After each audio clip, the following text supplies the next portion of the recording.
আজকে তোমাদের খুব সহজে একটা সিনারি শেখাবো। তোমরা যদি আমার সাথে করো তোমরাও কিন্তু এই সিনারিটা সম্পূর্ণ করতে পারবে। এটাতে বেশিরভাগই স্ট্রেট লাইনের কাজ আছে। দেখো যেটাই করছি মোটামুটি একটু স্ট্রেট লাইনের উপরে। প্রথমে একটা গাড়ি আঁকা হয়েছে, তোমরা ঠিক পরপর দেখে দেখে আঁকবে, তাহলে আঁকাটা অনেক সহজ মনে হবে।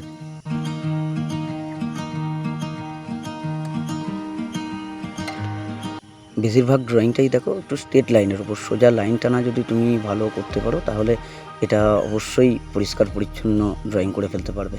আর আঁকাটাও খুবই সিম্পলের উপরে দেখানো আছে যাতে তোমরা করতে পারো।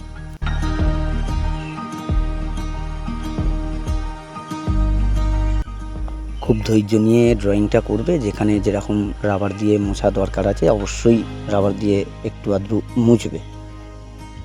আর যতটা চেষ্টা করবে লাইনগুলো সোজা রেখে করার, স্কেল ব্যবহার একদমই করবে না। আঁকাটা কমপ্লিট, এবার রং করব। আর রং করার সময় রঙগুলো দেখবে আমি একটু শুইয়ে ব্যবহার করছি, রঙগুলো পেতে পেতে ব্যবহার করবে। কিছু কিছু জায়গায় দাঁড় করিয়ে ব্যবহার করবে, কিছু কিছু জায়গায় রঙটাকে শুইয়ে পেতে পেতে। যেভাবে ব্যবহার করছি তোমরা ঠিকঠাক দেখে এইভাবে করার চেষ্টা করবে।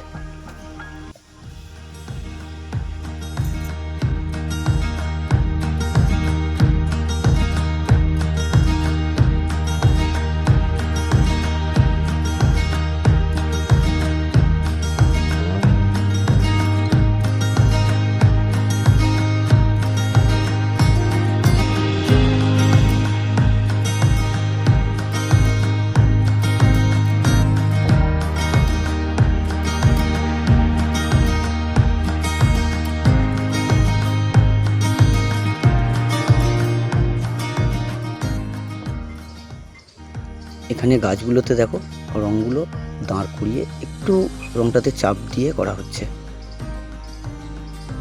ঠিক যেভাবে করা হচ্ছে চেষ্টা করে এরকমভাবে। আর একটু ভালোবেসে আঁকাগুলোকে করবে, অবশ্যই তোমাদের আঁকা খুব সুন্দর হবে।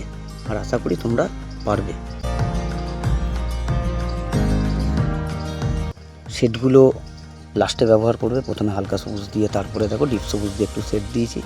আর এখানে জানলা দরজাগুলোতে ব্রাউন কালার ব্যবহার করছি। কালো ব্যবহার করলেও হয়, কিন্তু কালোতে অনেকটা জেবড়ে যেতে পারে বা নষ্ট হয়ে যেতে পারে, সেই জন্য এখানে ব্রাউন দিয়েছি। এরপরে কালো দেয়া হবে।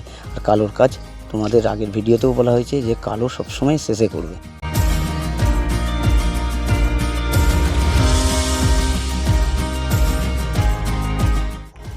কালো রং বাদ দিয়ে সব রঙই মোটামুটি কমপ্লিট। এবার দেখো শেষকালে কালোটা ব্যবহার করছি। আর ঠিক যেখানে যেখানে কালো ব্যবহার করছি সেইভাবেই ব্যবহার করো, এর থেকে বেশি আর কালো ব্যবহার করবে না।